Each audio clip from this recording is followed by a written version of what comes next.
Olá, tudo bem? Como vão vocês? Estudando bastante, se esforçando bastante, fazendo revisões, tomando notas, anotando pontos que vocês julgam importantes e que deem apoio a vocês no racional de vocês, na construção do pensamento e do conhecimento de vocês, né? É assim que a gente evolui, é assim que a gente faz a nossa rotina de ensino e de formação. Cada um de nós tem o seu modo, o seu método. Encontre o seu, né? E venha comigo para mais esta aula. E hoje vai ser ecologia, né? Vamos falar sobre ecologia, a nossa casa, a nossa vida neste planeta, né? E como ela é afetada. Então, infelizmente, todas as atividades humanas, a gente já comentou aqui, produzem efeitos negativos sobre o meio ambiente, positivos e negativos. Ainda que sejam positivos, eles sempre gerarão efeitos negativos. E esses efeitos negativos precisam ser tratados. Para ser tratados, precisam ser conhecidos. E esse é o ponto de hoje, né? Então vamos chamar estes efeitos negativos hoje dos poluentes, né? Nós temos vários tipos de poluentes. Nós temos os poluentes sólidos, né?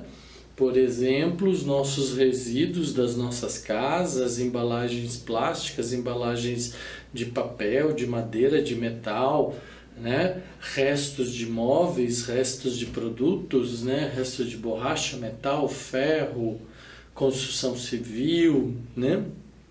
Vários resíduos sólidos. Temos também os resíduos gasosos, né? Aqueles que são emitidos para o ar, para a atmosfera. Então, são gases que a gente emite, né? Então, por exemplo, quando a gente dá partida no nosso carro, o motor do nosso carro emite gás que é lançado para a atmosfera, né?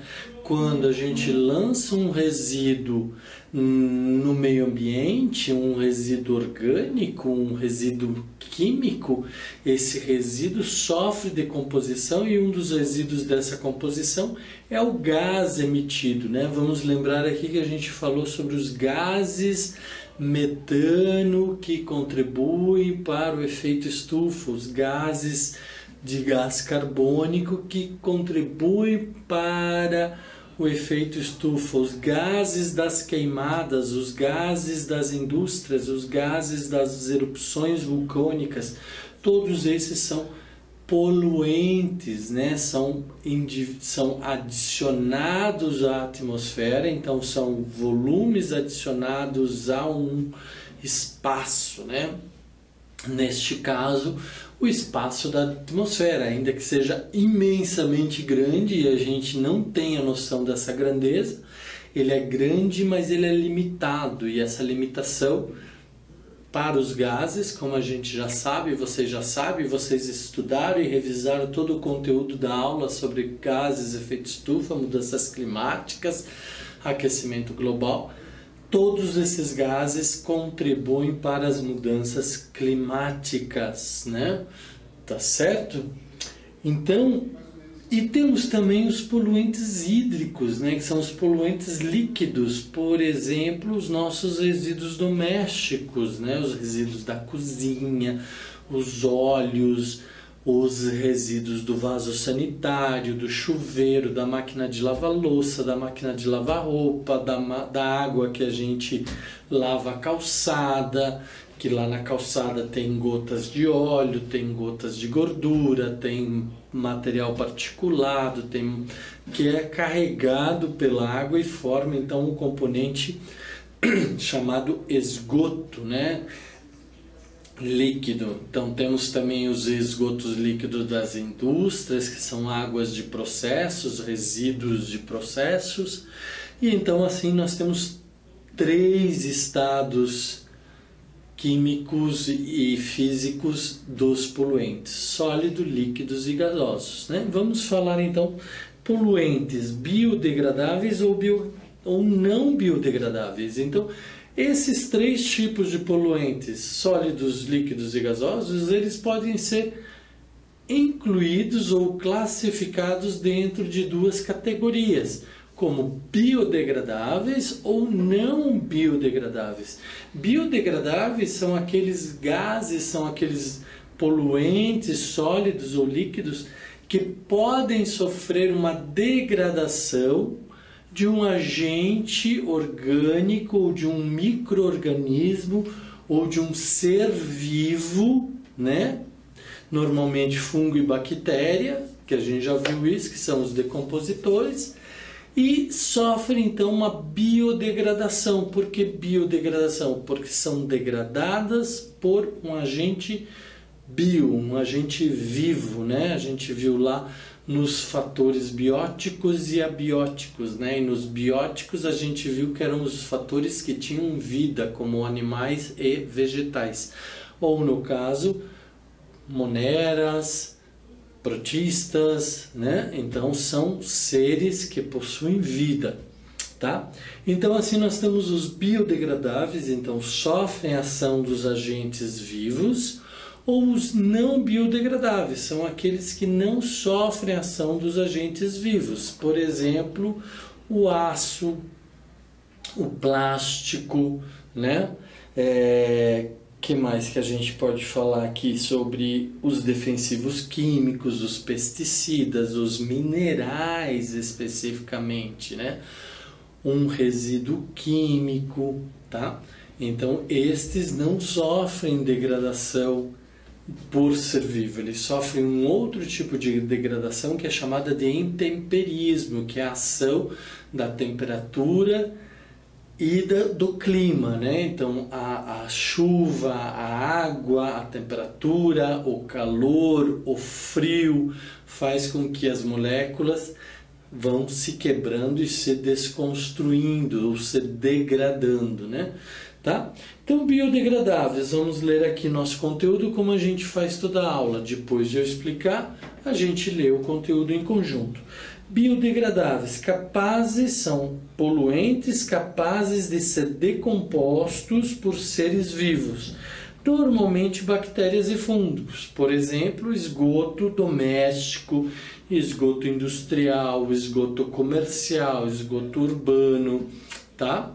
Que poluem o nosso meio ambiente, né? E são degradados pelos seres vivos. Ou não biodegradáveis, né? Incapazes de serem decompostas, né? Essas substâncias, né? Os poluentes, as substâncias não biodegradáveis são incapazes de ser decompostas por seres vivos.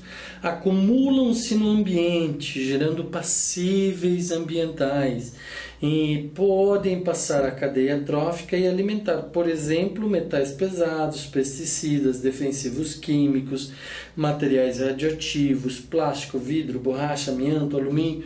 Ou seja, o que isto quer dizer? Como eles não se degradam por agentes biodegradáveis, né, ou por bactérias e fungos, eles vão se acumulando. Então, aquela pequena partícula de um produto químico, aquela pequena partícula de um pesticida, de um herbicida, né, de um metal pesado, ele vai se acumulando no meio ambiente. Ele pode ser ingerido por seres vivos, como micro-organismos, né? Micro-animais, microplantas, ou as plantas, eles podem ser ingeridos ou absorvidos pelas plantas, né? Então, ingeridos pelos animais, absorvidos pelas plantas, entram para a composição das células das plantas e dos animais, e aí aquele micro-organismo, micro-animal, micro-vegetal é absorvido, é ingerido por um outro organismo maior, um outro organismo maior o ingere e vai passando de indivíduo para indivíduo até chegar no último dos indivíduos ou nos indivíduos maiores, né? E isso inclui os seres humanos quando nós comemos alimentos contaminados, né? Então, por exemplo, vamos dar um exemplo aqui. Eu lanço uma gota de óleo, né, de derivado do petróleo no oceano, né? ele é biodegradável, ele vai se degradar, mas tem uma parcela dele que é química, né, que é mineral, que não vai se degradar e vai se acumular no oceano. Ou vai se acumular nas águas, ou vai se acumular no oceano, ou vai ser ingerido por um microplâncton, né? Esse microplâncton vai ingerir esta pequena partícula, microscópica partícula, né? Esta partícula vai se acumular nas células e nos tecidos desse microplâncton. Um peixe pequeno vai comer este microplâncton. Este peixe vai ser comido por um outro peixe, ou pode ser um crustáceo, ou pode ser um molusco, né? E vai ser comido por um outro peixe, ou por um outro molusco, ou por um outro crustáceo, dependendo da cadeia trófica ou da cadeia alimentar, né? E pode chegar até a nossa mesa. Isso também serve para, por exemplo, as micropartículas dos plásticos, né? Então é muito importante a gente evitar o lançamento do plástico no meio ambiente, porque esse plástico não se decompõe, ele vai se acumular, ele pode gerar micropartículas que podem voltar para o nosso próprio organismo, causando problemas sérios para a nossa vida, tá? Então é isso que acontece. Então, quando não se degrada, não sofre a ação de um agente biodegradável, ele é não biodegradável e se acumula, né? Como vocês já viram, o acúmulo do lixo, quando o lixeiro não passa, quando a gente deixa o lixo se acumular no nosso quintal, né? Então isso tudo gera degradação ambiental, né? Isso faz com que possa haver, por exemplo, a eutrofização hídrica. Então nós vamos hoje focar nos poluentes que causam eutrofização hídrica. O que é essa eutrofização hídrica? Eutrofização hídrica é o acúmulo desses produtos, matéria orgânica e não orgânica, dentro dos corpos hídricos, né? E por causa deste acúmulo de matérias orgânicas, vamos pensar nas matérias orgânicas, então eu estou fornecendo matéria orgânica para um corpo hídrico, então eu estou tornando ela mais nutritiva. Aí nós temos então considerar que ao tornar um meio mais nutritivo, ele serve de atração para mais micro-organismos que vão ali buscar seus alimentos. Então eles vão se proliferar ali naquele meio, porque tem muito nutriente, e eles vão se proliferando, daqui a pouco consomem todo o oxigênio daquele meio ambiente. Aí começam a morrer, aí começa, além de ter o acúmulo dos nutrientes, ter o acúmulo dos seus corpos degradados, né? E aí começa a ter problema de oxigênio, então não tem mais bactéria para a decomposição daquele micro-organismo, daquele organismo maior, e aí começa a haver falta de oxigênio, essa decomposição anaeróbica começa a liberar gases, esses gases começam a comprometer mais ainda a qualidade da água, e isso tudo vai gerando um processo que é dito um fenômeno chamado de eutrofização, tá?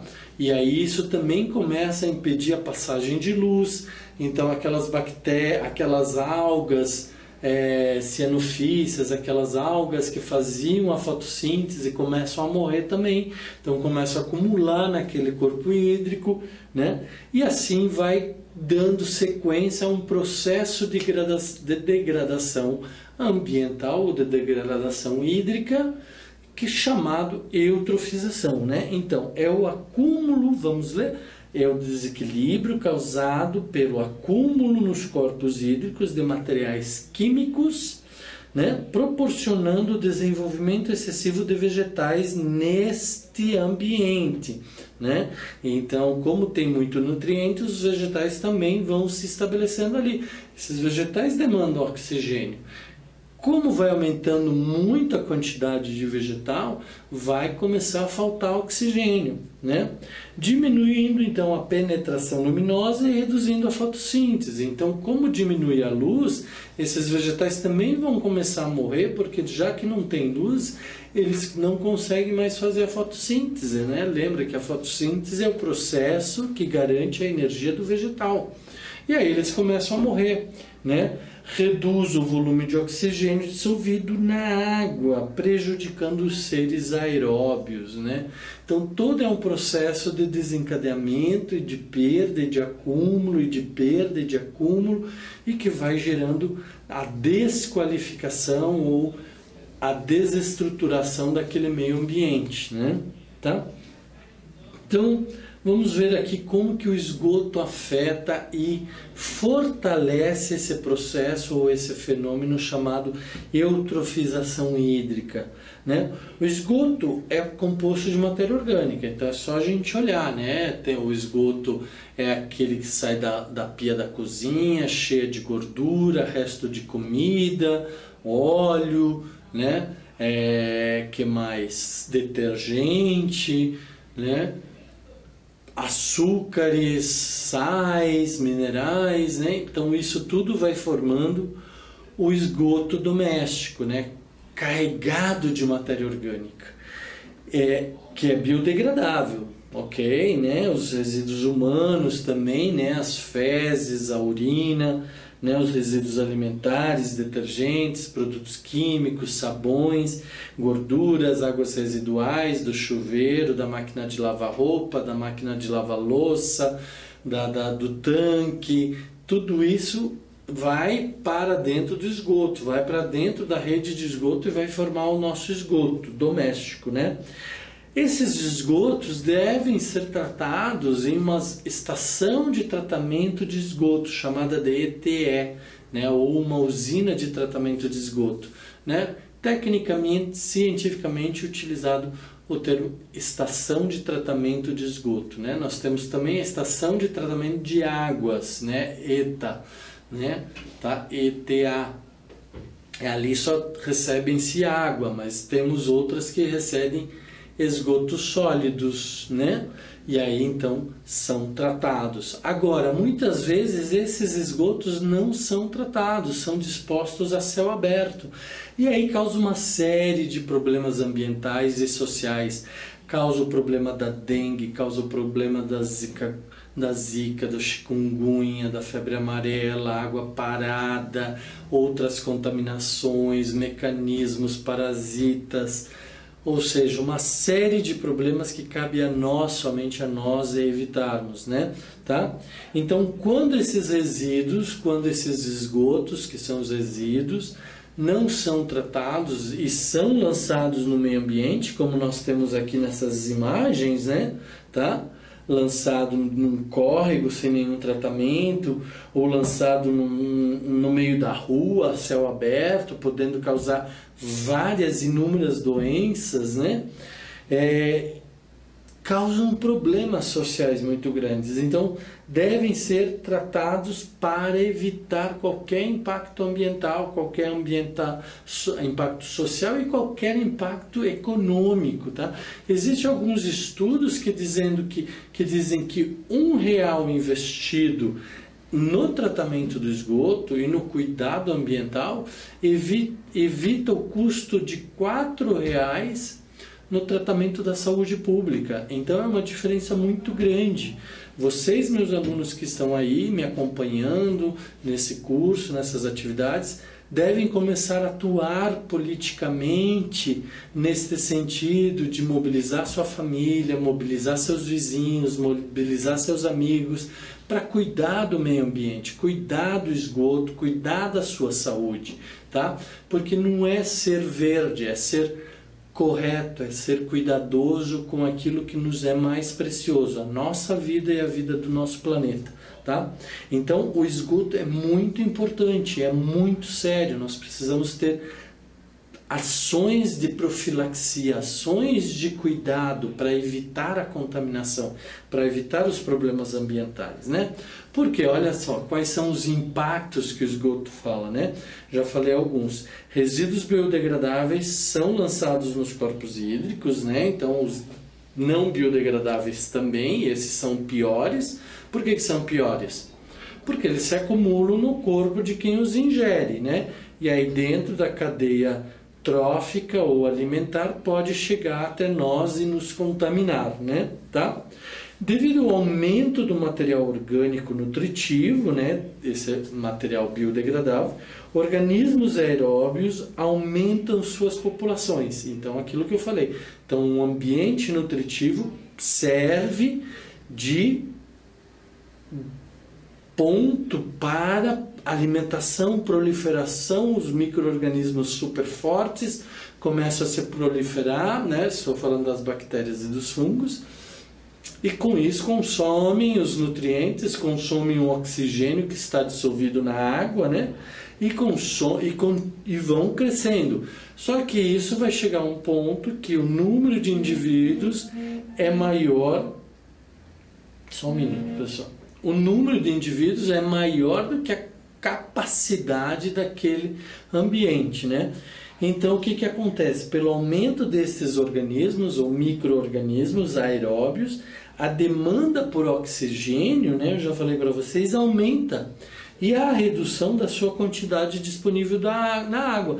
Então, os micro-organismos que são aeróbios, eles retiram o oxigênio que está dissolvido na água para as suas sínteses metabólicas, para os seus metabolismos, e com isso a água começa a ficar com menos oxigênio. A água com menos oxigênio começa a ter menos capacidade de depuração, né? E isso começa a haver problemas, então, em toda essa estrutura. Tá? A redução de O2, então, este problema, como que se dá? Se dá que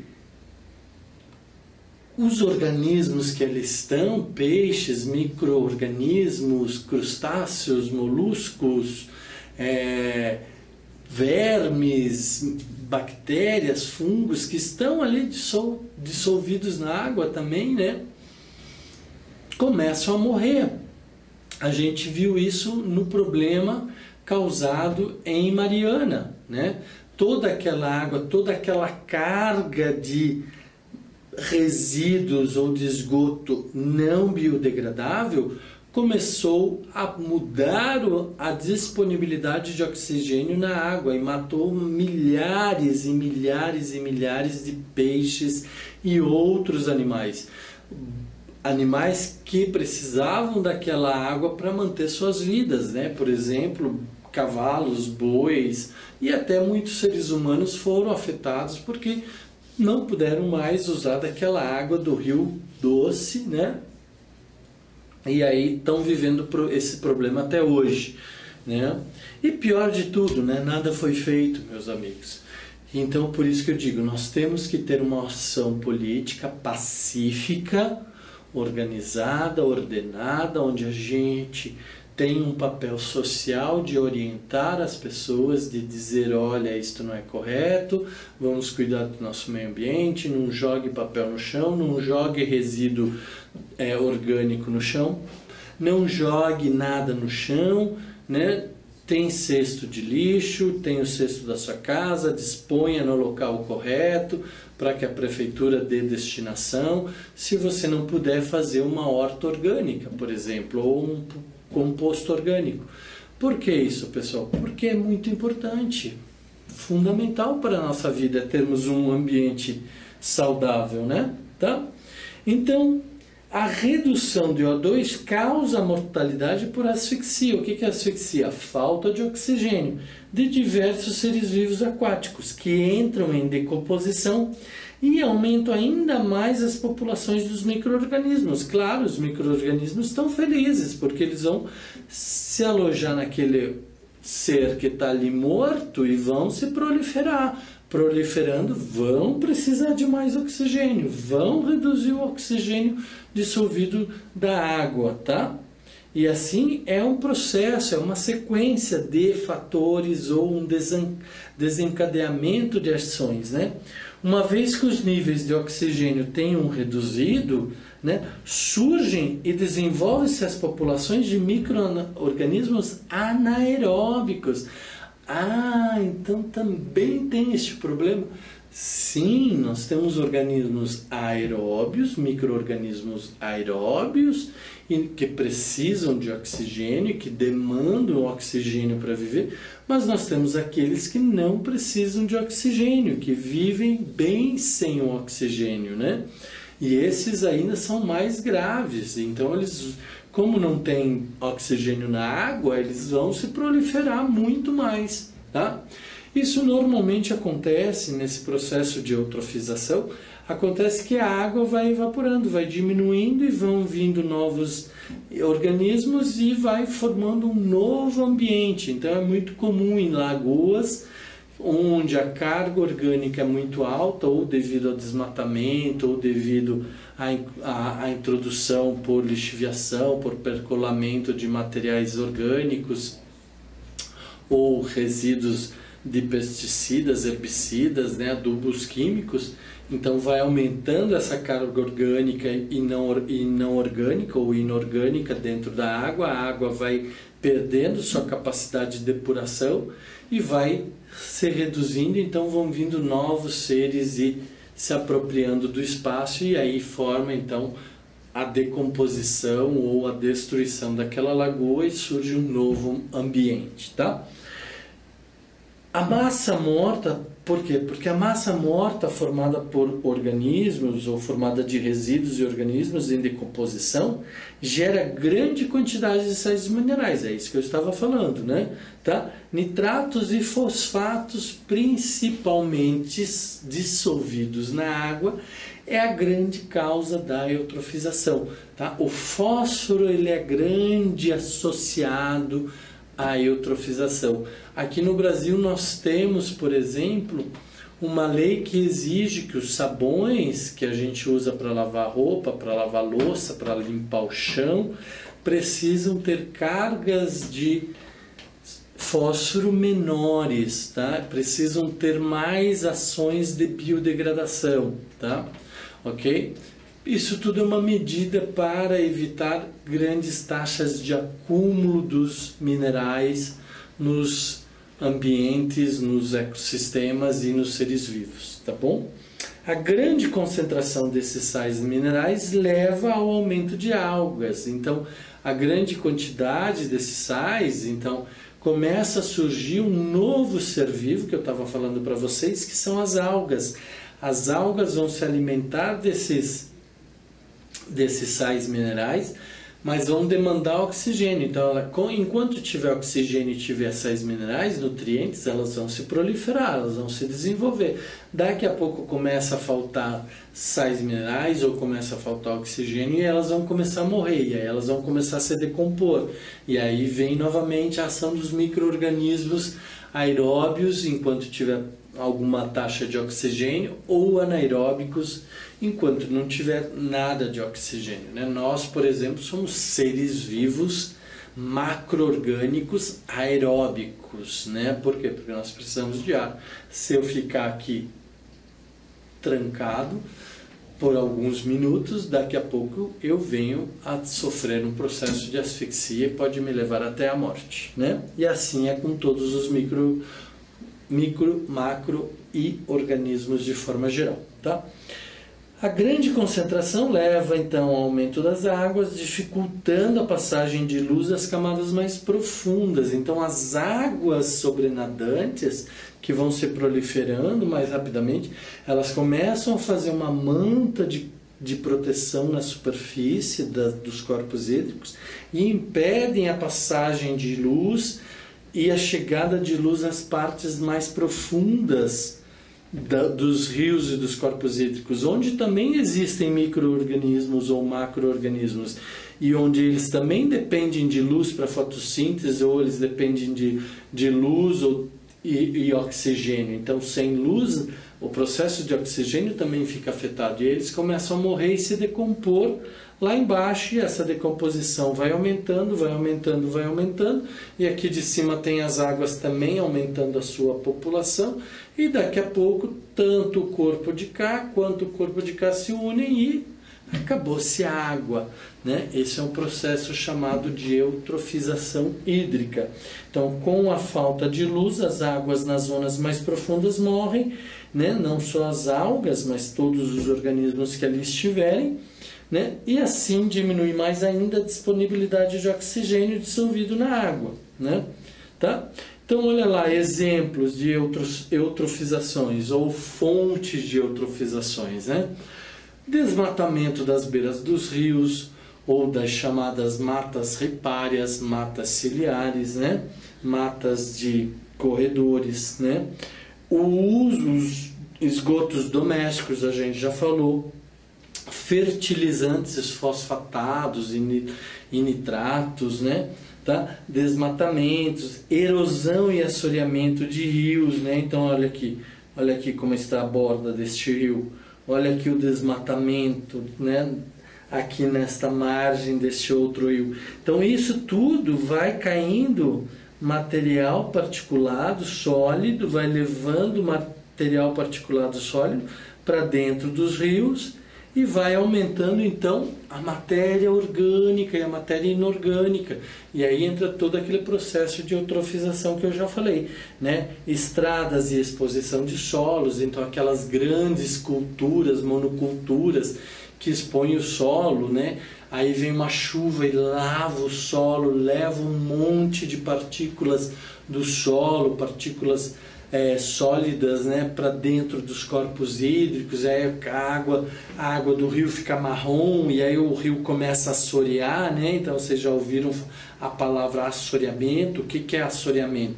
São essas matérias sólidas que vão se decompondo no fundo do rio, e o rio que tinha uma profundidade, vamos dizer, de 5 metros, começa a se decompor a matéria particulada, sólida, então ela começa a se elevar e daqui a pouco o rio de 5 metros passa a ter 2 metros, 1 metro, e aí a gente não sabe por que a gente tem essas enchentes que nós estamos tendo hoje no Brasil, hoje 31 de maio. Nós estamos com enchente em várias partes do Brasil. Por quê? Porque desmatamos, porque as estradas são mais mal planejadas, muita exposição de solo, aí vem a chuva, carrega todo o material particulado, né?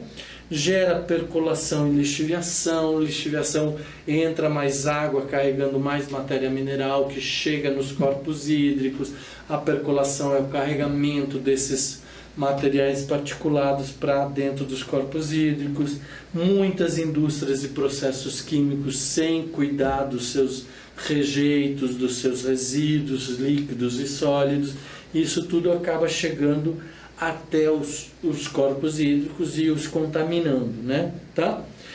Outra coisa que influencia muito na eutrofização ou na poluição dos corpos hídricos, né? Os resíduos industriais elevam a temperatura de rios e lagoas. Claro, quanto mais nutriente, mais ser vivo, maior a taxa metabólica. Essa taxa metabólica gera energia, né? Tá? Libera energia. Essa energia aumenta a energia também do lago e do rio, e também porque estes materiais particulados ou estas partículas sólidas absorvem energia do sol, né? E essa energia fica armazenada ali, aumentando a temperatura do corpo hídrico. Aumentando a temperatura do corpo hídrico, alguns organismos se adaptam melhores, outros acabam morrendo e aí acabam se depositando de novo. Então, todo o processo de eutrofização e de assoreamento do rio. Então, altas temperaturas diminuem a disponibilidade de oxigênio na água. Por quê? Porque evapora, né? A gente sabe que no verão, se a gente deixar um pouco de água aqui numa superfície, ela evapora rapidamente, né?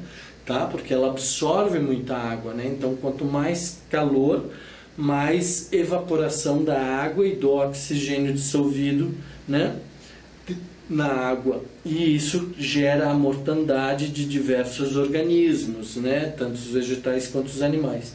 Então, quanto maior a temperatura, menor a quantidade de oxigênio dissolvido na água e maior a taxa de mortalidade dos organismos aeróbios, né? Por que dos aeróbios? Porque são eles que precisam de oxigênio. Os anaeróbios não estão nem aí se tiver ou não tiver oxigênio, né? Mas os aeróbios, sim. Tá? Então, com isso, gera-se dois fenômenos. As marés vermelhas, floração de água, são proliferações de algas fotossintetizantes de coloração dourada, né? que em determinadas regiões oceânicas poluídas por fosfatos, nitrogênios, matérias orgânicas e outros sais, e gera um excesso, promove o excesso, né, a proliferação dessas águas, e o excesso dessas águas então diminui as taxas de concentração de O2 disponível, né, causando a morte de animais e vegetais, além de toxinas letais liberadas pelas algas mortas em decomposição. Então, causa a morte de animais e vegetais, não só pela redução do oxigênio, porque estas algas que se produzem, se proliferam devido à quantidade de material nutritivo, quando elas morrem, elas liberam, né, um gás, um material letal, que também polui a água, tornando a água ou ácida ou venenosa para outros seres. E aí os mata também, né? Tá? Inclusive, muitas vezes pode afetar a nós, seres humanos, né? Então, a gente já ouviu falar de, por exemplo, marés vermelhas que se acumulam nas ostras. E as ostras, que muitas vezes são ingeridas por nós sem cozimento, podem conter este material acumulado, estas substâncias letais acumuladas, e podem causar a nossa morte ou grandes complicações à nossa saúde, né? Então, olha lá um exemplo de marés vermelhas, né? Então, são algas que se proliferaram, algas fotossintetizantes de coloração dourada, né? Tá?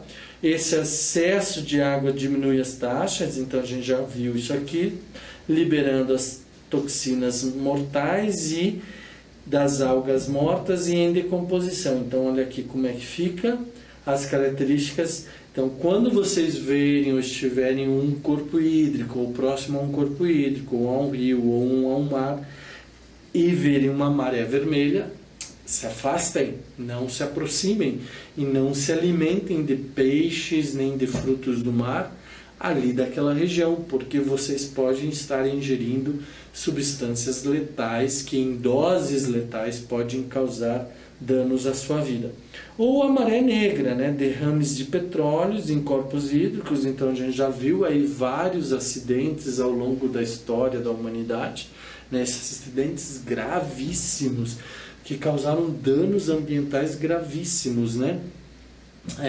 Não foi de petróleo, mas vou voltar a citar o exemplo de Mariana, que foi de minério, né? Resíduos minerais, muito próximos do petróleo, com muitas substâncias poluentes, mas muitas mesmas. E essas substâncias poluentes, como eu falei, elas não são biodegradáveis.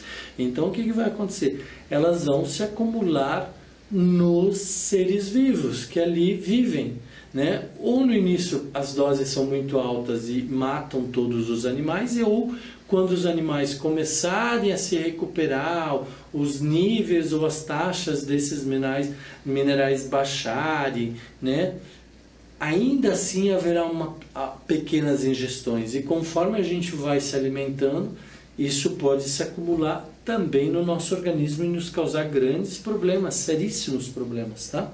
Geram problemas nas superfícies da água, então não deixa a luz passar, não deixa oxigênio, não permite a troca de oxigênio entre o corpo hídrico e a atmosfera, né? Tá? Então, olha lá, a luz na água, o que compromete a fotossíntese das águas, levando à redução das concentrações de O2 e de alimentos disponíveis para todos os organismos. Então, olha lá, isso tudo aqui é consequência das ações humanas. É por isso que nós temos que ser muito conscientes. É por isso que o nosso papel não é só ensinar e aprender, mas também agir e educar a todos que não têm este conhecimento, né? Tá? Então, impede a difusão de O2 da atmosfera para a água, aquilo que eu falei, a troca de oxigênio da água para a atmosfera. Aderem aos sistemas respiratórios e peles de animais, matando-os por asfixia, né? Então, nas pleuras, né, dos pulmões dos animais, ou nas guelras dos peixes e de outros animais. Se adere aí, impede que esses animais possam respirar e acaba asfixiando, matando esses animais, né? pequenos organismos se contaminam e depois contaminam os outros organismos por meio de ingestão. Isso é o que eu venho falando a aula inteira. Então é a cadeia alimentar. Pequenos, médios, chega até os grandes, né? E podem chegar até nós, seres humanos. Isso por acumulação. Por quê? Porque são poluentes não biodegradáveis. Eles se acumulam. Inclusive o plástico, né? Então, ó, bioacumulação. Compostos não biodegradáveis são acumulados na cadeia alimentar, transferindo-se de um organismo nível trófico para outro e se acumulando até atingir níveis tóxicos ou letais. Então, quanto maior o nível trófico, maior a acumulação dos poluentes, né? Diversos elementos podem ser citados como exemplo. O caso do DDT, um antigo inseticida muito forte que causou muitos problemas para a agricultura, problema para a fauna, problema para a flora, problema para os seres humanos, causou deficiência em muitos seres humanos e levou até a morte, né?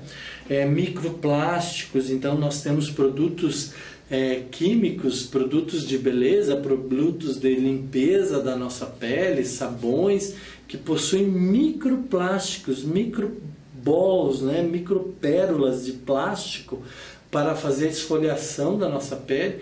Isso não se dissolve, pessoal, isso vai pela água, né? Eles são não biodegradáveis, não vão se desenvolver, não vão se dissolver, vão para os rios, vão para os mares e vão voltar para a nossa cadeia alimentar e podem voltar para o nosso organismo e causar graves problemas à nossa saúde.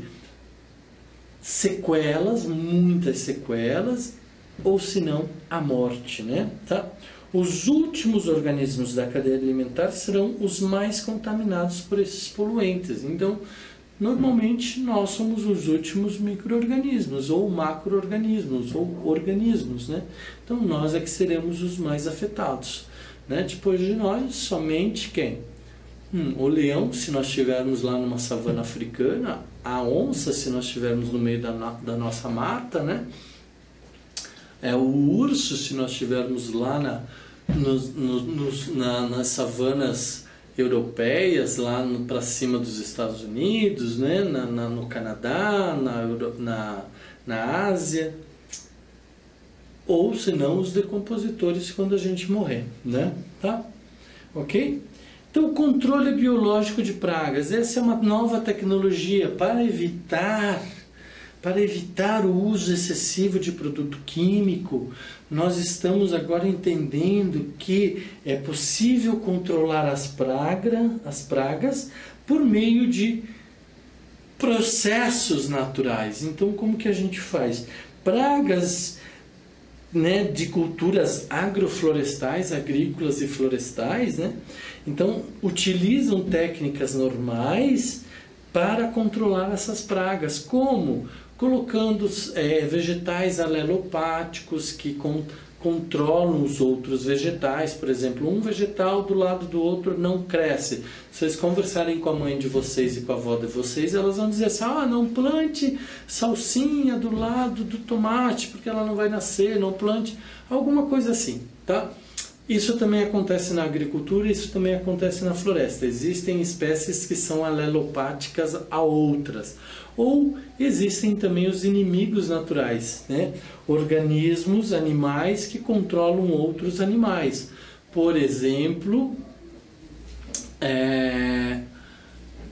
o tatu que controla a formiga, né? Então nós não precisamos ter milhões de produtos químicos combatendo a formiga ou combatendo o cupim, né? Nós precisamos ter um tatu, nós precisamos ter um tamanduá, né? Que vai comer essas formigas e vai controlar as populações das formigas, né? Nós não precisamos ter de muito produto químico para controlar algumas cochonilhas, alguns pulgões, né? Existem processos de introdução de inimigos naturais que vão comer. Nós não precisamos de muitos produtos químicos para controlar as lagartas que comem folhas, flores, frutos da produção agrícola. De repente nós temos lá alguns pássaros, né? Alguns sapos, temos mais sapos que comem essas lagartas, que comem os insetos, né? Chikungunya, zika, nós não precisamos de produtos químicos, né? Todas essas campanhas do governo de produtos químicos e produtos químicos para controlar a zika, para controlar a dengue. Não, nós precisamos ter consciência.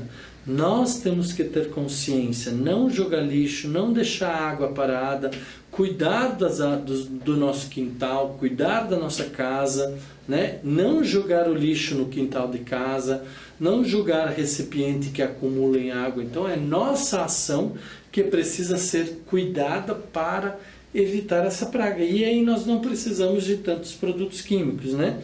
Então, consórcio de espécies, manejo de fauna, manejo de áreas, então intercalar culturas agrícolas com culturas florestais ou com áreas de preservação natural, para que haja então umas barreiras naturais, né? Uso de espécies alelopáticas, inimigos naturais, né? Uso de parasitas, inóculos e outros organismos que controlam a reprodução de pragas. Então, por exemplo, na área florestal nós temos a vespa da madeira, que ataca a madeira do pinus.